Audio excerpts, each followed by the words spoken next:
Hello and welcome to Goma at Home. Today we're preparing menudo, no? Siyempre sa menudo, kailangan nandyan yung pork cutlets natin. Meron tayong liver, and then we have our vegetables. Meron tayong carrots, potatoes, bell peppers, no? We'll put onions, garlic. Pero gusto ko, parang may konting tang. Lagyan natin ng konting limonsito, no? Calamansi. So ngayon, punta tayo sa baba. Kuha tayo ng konting limonsito para ilalagay natin sa menudo. Let's go. Ayan.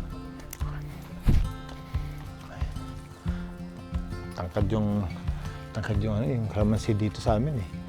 Oh. Tamang kapal oh, dami oh. Ako I like to cut it kasi pag hinila mo lang natutuklap.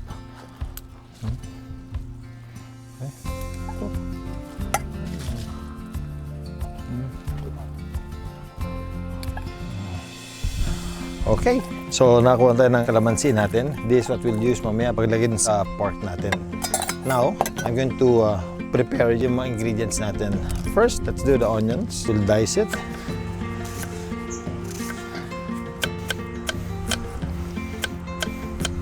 It's a beautiful day today. Oh. Ganda ng araw ngayon. Sarap magluto. So, we'll get organized. And then we have our garlic. We'll take out the skin of our garlic. Thank you pala sa mga pinapadala ninyong comments. It's very useful and it's fun to read them. Alam nyo, one of my viewers here in Goma at Home is actually from Cebu. She's a lola. She sent me a box filled with opia, you know, stuff, mga kiamoy, mga ganon.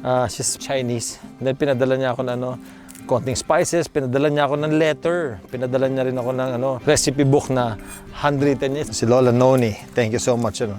Classic pork adobo, how to make a siomai wrapper. Guso is, if I'm not mistaken, guso is seaweeds, no? Instant fried chicken. Wow, how nice talaga. I'll do this one of these days. No? Tapos pork leg, bihon. Nice, thank you very much, Lola. This it's so heartwarming, no? So thank you so much. Meron pa siyang pinadala sa akin na mga letters, no? For me and for Lucy. Thank you so much. How thoughtful, how nice. Masaya talaga pag ganun. Okay. So what I'll do, isasama ko na yung onion at saka yung garlic para isang bagsakan lang to. So let's get organized. Pag napunta ka sa cooking school yun ang tinuturo talaga nila sa'yo. They want you to get organized when you cook, no? They call it mise en place. So we'll use about 2 of red bell pepper. Tanggalin natin yung buto. There you go. Some people, when they do menudo, gumagamit sila ng hot dog, no? You know why they use hot dog? Well, number one, iba gusto nila yung additional taste ng hot dog. But really, the reason why some people use hot dog is because sometimes hindi kasi available yung red bell pepper. So, para may color sila, they put hot dog. Pero normally, what you really use is red bell pepper. Okay, so we'll cut our bell pepper into squares. Medyo laki natin yung putol natin sa bell pepper. There you go. I want to put a lot of bell pepper. You know, I enjoy cooking with a lot of spices. Doon talaga makuha yung lasa ng pagkain. So red peppers there, green peppers. Sarap nito pag naluto to. Tapos meron pa tong liver. Yun talaga yung magbibigay naman ng texture sa food natin, no? Iba rin yung flavor ng liver. Sarap. Tamis, oh. When you eat it fresh, itong bell pepper, tamis, sarap. Alright. Use 2 potatoes and 2 carrots. Pipil natin siya. Peelers here. Ganun lang. Dali lang.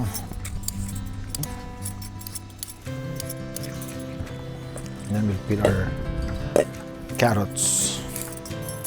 Nice, huh? And then all of this, we will dice it also para uniform yung shape niya. Pati yung size niya uniform din. So I need a container na may konting tubig. At sa ganun, yung potatoes natin, hindi siya magba-brown, no? Hindi siya mag-oxidize. So now we'll cut our potatoes. So uniform size niya. Ganun.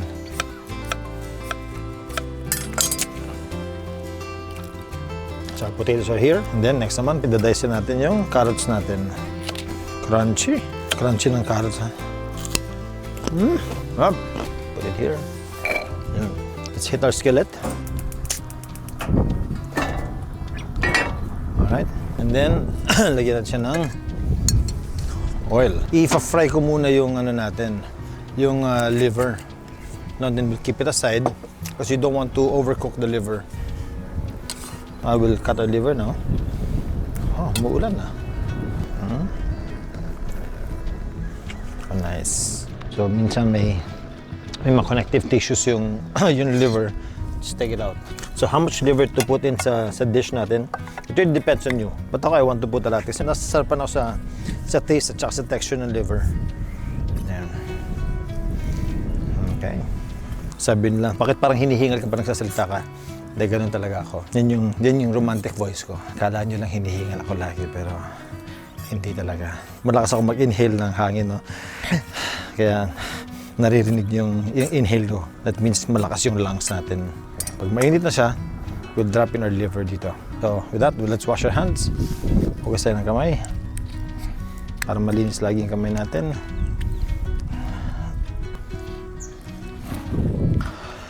So now, medyo mainit na yung skillet.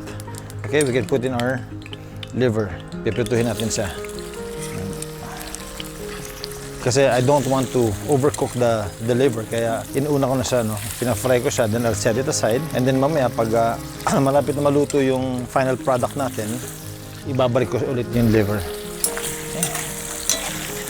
The problem kasi with liver, para sa akin ba, if you overcook the liver, tumitigas siya. You don't want it na gano'n ang texture. Just cook it to medium rare and then isasama natin sa mamaya sa final product natin ng menudo. Pwede ko na siya i-season ng konti. Lagyan natin siya ng konting pepper. And then a little salt. Oh, there you go. Pepper. Some salt. After ito, pwede na to. So it's medyo bouncy, oh. Pag hindi siya overcook, medyo bouncy siya. Then, we'll set it aside. And then later on, yung full cooking niya, pag nandun na sa ano, kasama ng menudo natin. I'm going to leave one because I want to try it.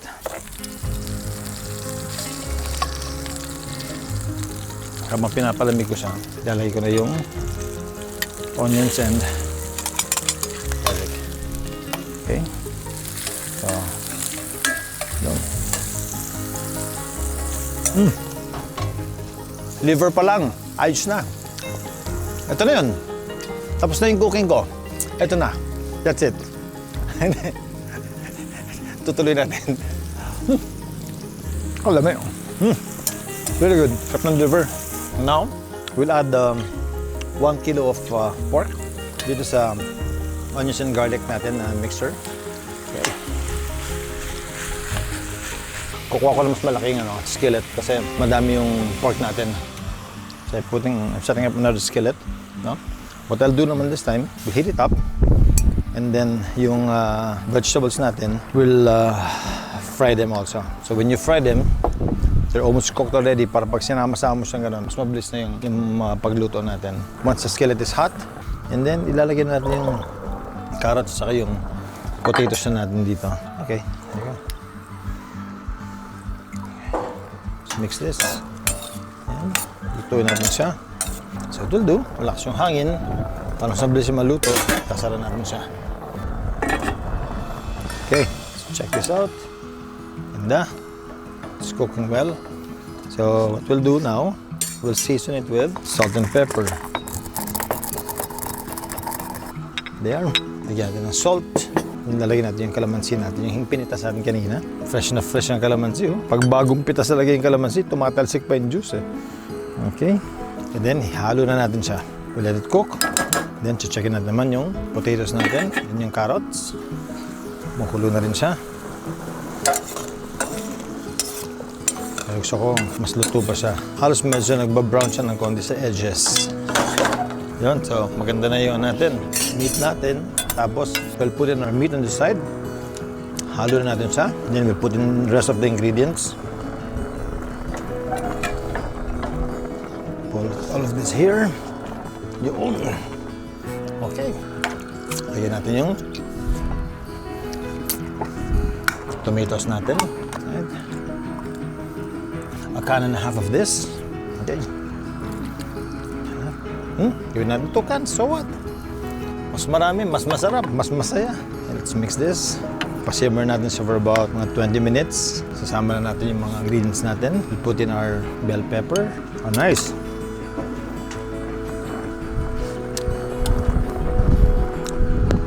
I cook this much because mamaya makasama ko dito. Kakainin namin yan. Yung prepare lang ako lang konting tomato paste, no? And water. Tomato paste here. Siguro mga 2 tablespoons. Should be good enough. Para maganda yung color ng menudo natin mamaya. At saka mas malakas yung lasa ng tomato. Ayan. Okay. Put in my tomato paste. Water. And let it simmer for 20 minutes. Check it out. Wow. Ganda na. At this point, we'll taste it.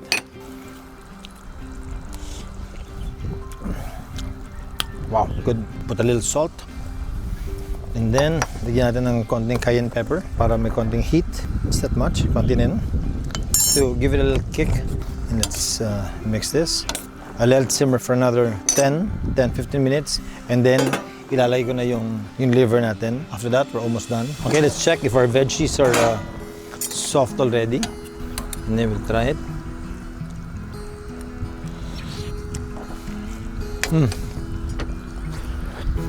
Good. I'll put a little paprika to give it more of that bell pepper taste. Bigyan natin ng kick of soy sauce. Okay, yeah. Not too much. Konti lang. Mix it. So, ilalagyan natin yung liver natin. Oh, nice. Beautiful. And to give this a little more scent, lagyan na siya ng bay leaves. Mix it. And let it simmer. Here we go. Ooh! Perteng humota. Oy! Lami! Turn this off. And then, serve natin siya with rice. Here you go.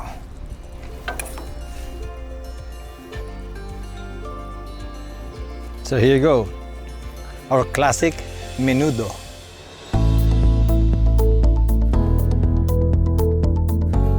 Let's try this.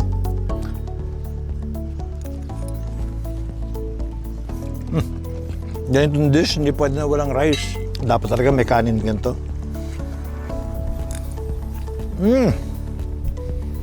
Good. I really like the acidity of the tomatoes and tomato paste. Kaya hindi ko na nilagyan ng sugar because yung bell pepper, it's sweet already. Plus the carrots is sweet and then the onions pag naluto, naging sweet. So nag-balance out yung sweetness at saka yung asim niya. Perfect menudo. This is really good. Really good. Fantastic menudo. Thank you for watching me here in Goma at Home. Please like, subscribe, and press on the notification bell para alam niyo pag meron tayong mga bagong videos. No? And kung meron kayong mga recipes na gusto nyo lutuin ko, just leave it in your comment and I'll try to do it. Again, thank you so much for watching. Thank you so much for your comments. I'll see you soon right here in Goma at Home. Bye!